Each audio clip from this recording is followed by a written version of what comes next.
DAP Kenya wakilizungumzia. Wakasema ikiwa Raila Odinga ama wale wanaostia the AZIMIO hawatalifikiria vizuri, then it means there are gonna be issues. It is all about zoning, whereby a particular party inajulikana, maybe inajulikana sehemu fulani, unaambia kwamba hiyo ni sehemu yako, but you don't feel the candidates in other regions. I think pia kitakuwa kizungumkuti hasa kwa wale ambao pia wanataka kuwa na usemi. Kwa mfano the same way or the same thing is happening in other coalitions like Kenya Kwanza. Tulikuwa na ANC candidate, tulikuwa na Ford Kenya candidate, tulikuwa na for example UDA candidate. Both of them are running for the same seat. Kwa hivyo huwezi ni vigumu sana unless wao personally wakubali, ni vigumu kusema we are now going to choose this person to run against the other person ndio ashinde. Kwa hivyo ile zoning nadhani pia itafungia vyama vingine nje kwa muungano mmoja. Na sijui itakuwaje masi, manake naona these demands zimekuwa mingi zaidi, and I don't know, kuna yeye anasema kwamba kidogo the deputy president choice must be through consensus just as we agreed on the presidential candidate. And then wakasema kwamba the positions which they agreed at KICC must be honored. Even there are some deals walikuwa wamesha strike. And then mwisho akasema if ama mwisho wakasema, manake is like a movement, if we are not listened to, we have options. Options. Hi. Only option ni ku fail the presidential candidate ama kuingia Kenya Kwanza, which is more heavier than the other. I don't know, they know kwa sababu they know what they want. Now itakuwa vigumu pia kwa in case waamue kuingia Kenya Kwanza, itakuwa vigumu kwao kufanya negotiations pia.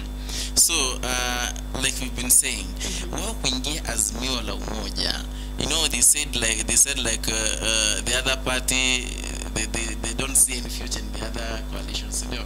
So wakaingia hapa manake waliona Raila Odinga can steer this country so well, can lead the country so well, because it was maybe they can run the country in along the tentacles these parties, you know. Like sasa hivi tunaona they are talking about positions, they are talking about kuwa included, you know. So it is all about their self-interest and marketing their parties, you know. Very true. Neno kubwa ambalo umelizungumza pale ni about interest.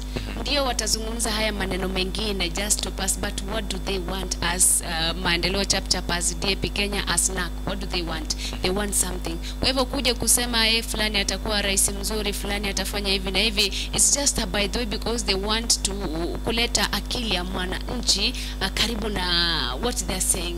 I think pia zile personal interests zao we cannot rule it out, na that's why unaona kuna wrangles because they also want to get something from the AZIMIO team. So basically these are troubles. Tulikuwa tunazungumzia kwamba there's trouble in AZIMIO, and maybe they should solve this trouble before pengine iende to another step. Ikienda to another step, it means they are losing it, you know. You know, nakumbuka kuhusiana na wakati ambapo maendeleo chap Alfred Mutua alisema kwamba anybody who joins maendeleo chap will get a direct ticket kuwania kiti. That is now a problem, kwa sababu kwenye AZIMIO they have to decide nani ako na usemi.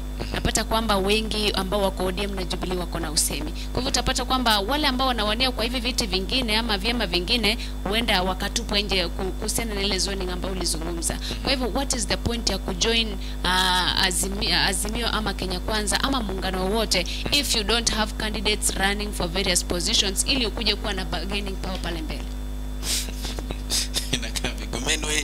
Tukiachana nayo leo hii bajeti itasomwa